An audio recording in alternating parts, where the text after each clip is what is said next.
Welcome to the fifth episode of Tips to Teach. Today's idea is what I classify as a means to balance your teaching life in the classroom. One notion I wish I had learned earlier was the ability to allow students to make their own choices. It did not occur to me until years later that I did not have to direct every single action. I did not have to control every single deed of each student. I was going to burn myself out.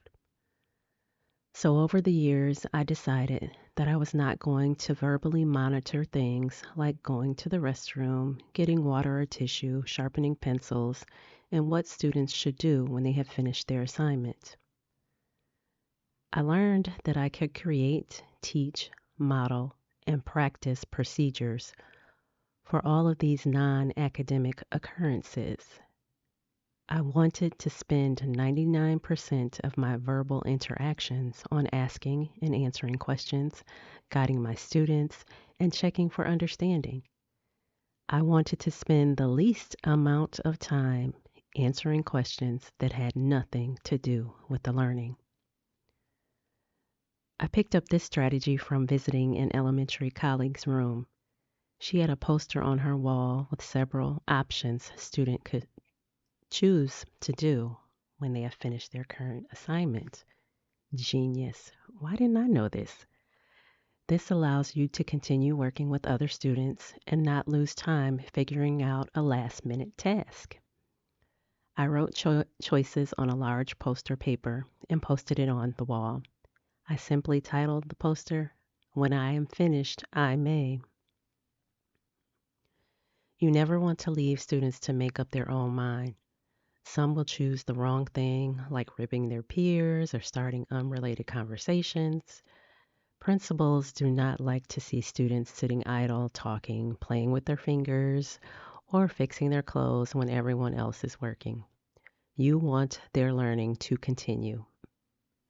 Some examples you may want to include are A. Read my own book or one from the library. B. Complete an assignment from this class or another. C. Practice a skill or concept independently. D. Study vocabulary words or study for a test. E. Research a topic of interest.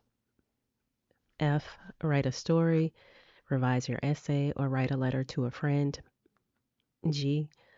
Log on and work on Odyssey, Imagine Math, or district provided websites. H. Work on riddles, logic puzzles, or brain teasers. I. Write in your journal. J. Sketch or draw in a drawing notebook. K. Solve math problems. L. Write a song or a poem.